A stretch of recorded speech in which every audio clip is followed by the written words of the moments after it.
Good morning, কেমন আছো সবাই? আশা করছি সবাই খুব ভালো আছো, সুস্থ আছো। আমরাও খুব ভালো আছি। আমার চ্যানেল বিউটিজ বিউটিফুল লাইফে নতুন একটা ভিডিওতে তোমাদের সকলকে অনেক স্বাগত জানাই। আজকে মঙ্গলবার, ভিডিওটা শুরু করছি এখন সকাল ওই 9টা সাড়ে 9টার মতো বাজে।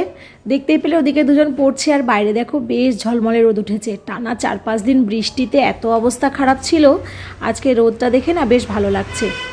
দুটোকে নিয়ে তো পড়াতে বসেছি, ভাইও এসেছে। আসলে ছুটির দিন করে না সকাল করে মাসি পাঠিয়ে দেয়, ভাই এখানে একটু পড়ে নেয় মেয়ের সাথে, আর তারপরে ওরা দুজনে বেশ খানিকক্ষণ খেলা করে। তাহলে কি হয়, ও বাড়িতে ও একা থাকে না, আর মেয়ে তো এখানেও একা থাকে না, ওদের দুজনের সময়টাও বেশ ভালোই কেটে যায়। আর এদিকে চলো আমি এখন যাব রান্নাঘরে, অনেকটা দেরি হয়েছে। তারপরে কিন্তু এটা অনেকটা পরের ভিডিও তোমাদের সঙ্গে শেয়ার করছি। হাজব্যান্ড বাজার নিয়ে চলে এসেছে। এখানে দেখো শীতের সমস্ত কিছু, এখন তো শীতকাল পড়েছে, বিভিন্ন রকম সবজি উঠবে। আমার মনটাও খুশি খুশি থাকে, কারণ প্রচুর সবজি থাকে তো, আর না হলে ওই ডাঁটা পটল আর উচ্ছে খেতে ভালো লাগে না। এখানে চিংড়ি মাছটা বার করে রেখেছি, ওটা আজকে রান্না হবে। আর আজকে যে মাছগুলো নিয়ে এসেছে এগুলো হাজব্যান্ড সব পরিষ্কার করে রাখবে, এগুলো সব ফ্রিজে তুলে রাখবো, কালকে সব হবে। এদিকে বেলা হয়ে গেছে, অনেকটা আছে হাতে, প্রচুর কাজ। তো চলো ঝটপট কাজে লেগে পড়ি। আমাদের গৃহিণীদের কিন্তু মাঝে মধ্যে লেফট ওভার খাবার থেকে গেলে বেশ একটা হেল্পই হয়, তাই না বলো? যেমন এই দেখো আজকেই, গতকালকে তো আগের দিনের ভিডিও দেখে থাকলে জানবে যে গতকাল রাত্রে তো বাইরে থেকে খেয়ে এসেছিলাম, যেটা আমি জানতাম না যে বাইরে থেকে খাওয়া দাওয়া করে আসবো। তো আমি তো দুপুরবেলা রান্না করার সময় রুটিটা ভেজে রাখি, তো রুটি ভাজা ছিল, তারপরে ডাল করেছিলাম, আলু সেদ্ধ করেছিলাম, সেগুলো ছিল। এবার আলু সেদ্ধটা যেহেতু নিরামিষ ছিল, তো কী করলাম, আটাটা বের করে নিলাম। আটাটা বের করে ওই আলু সেদ্ধটার মধ্যে একটু পেঁয়াজ কুচি আর একটু বেশি করে লঙ্কা কুচি দিয়ে মেখে নিয়ে ব্যাস এই যে তাওয়া একটু বাটার দিয়ে পরোটা ভেজে নিলাম। মেয়ের তো খাওয়া দাওয়া হয়ে গেছে, আর এগুলো আলু সেদ্ধটা যেহেতু বাসি ছিল ওটা আর মেয়েকে দিচ্ছি না।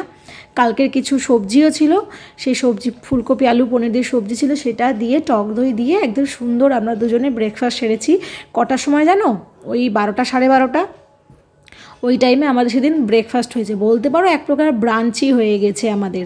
এদিকে তারপরে রান্নাবান্না করছি, তোমাদেরকে দেখালাম চারিদিকে প্রচুর কাজকর্ম ছড়িয়ে ছিটিয়ে ছিল। সবজিগুলো ধুয়ে ফ্রিজে তোলা, হাজব্যান্ড মাছগুলো পরিষ্কার করলো, আর দেখলেই তো কতগুলো চিংড়ি মাছ ছিল। ওই চিংড়ি খোসা ছাড়িয়ে সুতো ছাড়িয়ে তারপরে ধরো আমি রান্না করি। কোনো দিনই চিংড়ি মাছ সুতো সমেত বা খোসা মাথা সমেত আমি রান্না করি না, তো সেটা করতেও প্রায় 1 ঘন্টা মতো সময় লেগে গেছিলো, সেই জন্য আর ডিটেলে ভিডিও করা হয়নি।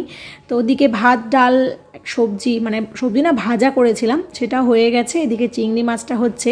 চিংড়ি মাছটা আমি আজকে টমেটো লম্বা লম্বা করে, আলু পেঁয়াজ লঙ্কা একটু বেশি করে রসুন দিয়ে কালো জিরে ফোড়ন এরকম মাখা মাখা করে একটা তরকারি রান্না করছি। এই চচ্চড়িটা ভাত রুটি পরোটা সব কিছুর সঙ্গে এত ভালো লাগে। ওদিকে চিংড়ির একটা সন্ধ্যেবেলা একটা স্ন্যাক্স বানাবো, সেজন্য ওটা রেডি করে রেখেছি, ওটা তোমাদের পরে দেখাচ্ছি। এইটা দেখো কি আমি হয়েছে। একটা সময় ছিল জানো, যখন আমি ছোট ছিলাম, মাছ বলতে আমি শুধু খেতাম চিংড়ি আর কাতলা, আর কোনো মাছ খেতাম না। তারপরে তোমাদের সঙ্গে কোনো রকম ভিডিও শেয়ার করা হয়নি। এটা একদম সন্ধেবেলা, বুঝতেই পারছো। এই যে মেয়েকে নিয়ে বসেছি, মাথায় ওর তেল দিয়ে দিচ্ছি। আসলে ও শ্যাম্পু করা ছিল, তো সেই জন্য ও যে ভাবলাম একটু ভালো করে তেলটা দিয়ে নিই। আর ও না শ্যাম্পু করে একদম থাকতে পারে না, শুধু বলে মা তেল দিয়ে দাও তেল দিয়ে দাও। তো কালকে পরশুদিন ওকে শ্যাম্পু করিয়েছি, তো ভাবলাম আজকে ওকে তেলটা দিয়ে দিই। আর এদিকে হাজব্যান্ড এনে দিল আমাকে গ্রিন অ্যাপেল। আসলে মাইগ্রেনের ব্যথাটা এই লাস্ট 2-3 দিন থেকে দেখছি আবার বেড়েছে। তো আমি যে ডাক্তার দেখিয়েছিলাম, আমাকে ডাক্তার বলেছিল প্রতিদিন একটা করে গ্রিন অ্যাপেল খেতে। এবার প্রতিদিন তো আমি খাই না, ফলে তো আমি নইব ফল বাড়িতে প্রচুর পড়ে থাকে, কিন্তু ওরা বাবা মেয়েই বেশিরভাগটা খায়, আমার ভালো লাগে না। কিন্তু এখন না গ্রিন অ্যাপেলটা খাচ্ছি। এদিকে মেয়েকেও একটা এনে দিয়েছে, ওটা গ্রিন না, ওটা লাল। ও আবার গ্রিন অ্যাপেলটা একদম খেতে চায় না। এখানেই তো মেয়ের চুল বাঁধাও হয়ে গেল। তারপরে এই যে আমাদের তো এরকম চলতেই থাকে। এদিকে হাজব্যান্ড দেখছি রান্নাঘরে এসে কি করছে দেখার জন্য এসেছি, এসে দেখছি এখানে চা বসিয়েছে। আর ওদিকে মেয়েকে কিছু একটা বলছিলাম, আর দেখো ওর আপেলটা খেতে খেতে এখানে গ্যাস টেবিলের উপরে রেখে চলে গেছে। তো আমি দেখলাম চা করছে, আর চা করতে করতে তারপরে আমাকে বলছে যে সন্ধ্যেবেলার খাবার দাবার কিছু হবে না। আমি বললাম যে না, প্রতিদিন সন্ধ্যেবেলা এত খাবার দাবার আইটেম কোথা থেকে পাবো? কোনো দিন মাছের চপ করে খাওয়াচ্ছি, কোনো দিন চিকেনের স্টার্টার করে খাওয়াচ্ছি, প্রতিদিন কি করব?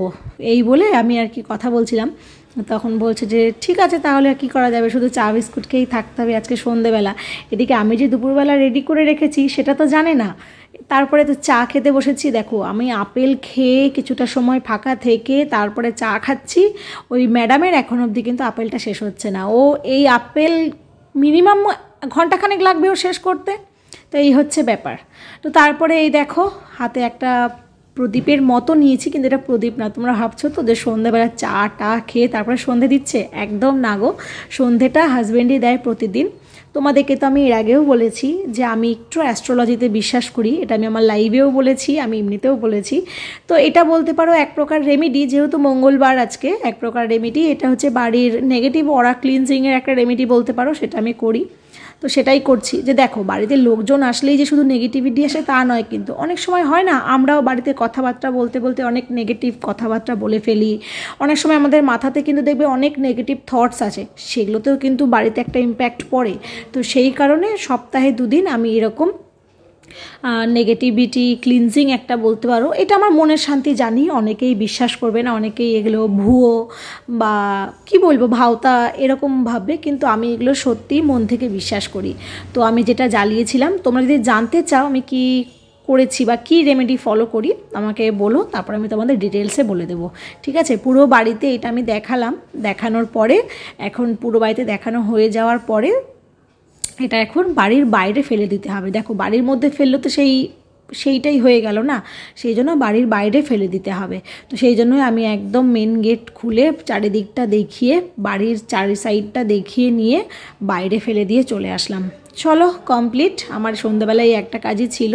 ওদিকে মেয়ে বসবে ওর বাবার সাথে পড়তে, আর আমি এদিকে এবার খাওয়া দাওয়ার কিছু একটা ব্যবস্থা করি।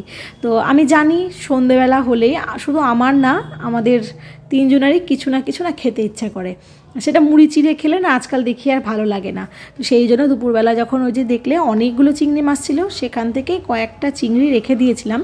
আমি যেটা বানাচ্ছি সেটা একটু বড় সাইজের চিংড়ি হলে বেশি ভালো হয়, কিন্তু আজকে আমার কাছে যেহেতু এই পটল চিংড়িগুলোই ছিল, এই চিংড়িগুলোকে পটল চিংড়ি বলে। আসলে আমার হাজব্যান্ডের নিজেরই তো চিংড়ির ব্যবসা, মানে মাছের ব্যবসা। তো চিংড়ির অনেক রকম ভ্যারাইটিও নিয়ে আসে, তো এগুলো তো পটল চিংড়ি। তো সেই পটল চিংড়িগুলোই দুপুরবেলা পুদিনা পাতা, ধনে পাতা, লঙ্কা, গোলমরিচ গুঁড়ো, নুন দিয়ে ম্যারিনেট করে ফ্রিজে রেখেছিলাম।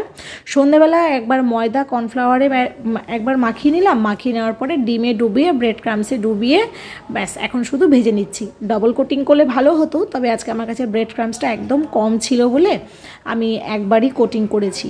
একদম না দেখো দেখি কি লোভনীয় লাগছে, ডাবল কোট করে শেপ দিলে পুরো একদম কাটলেটের মতো শেপটা চলে আসে। তো এখন এটা সার্ভ করছি আমারই বাড়িতে বানানো সেই যে আম কাসন্দিটা, তোমাদের সঙ্গে তার ভিডিওটা বোধহয় শেয়ার করেছি আমি এর আগে।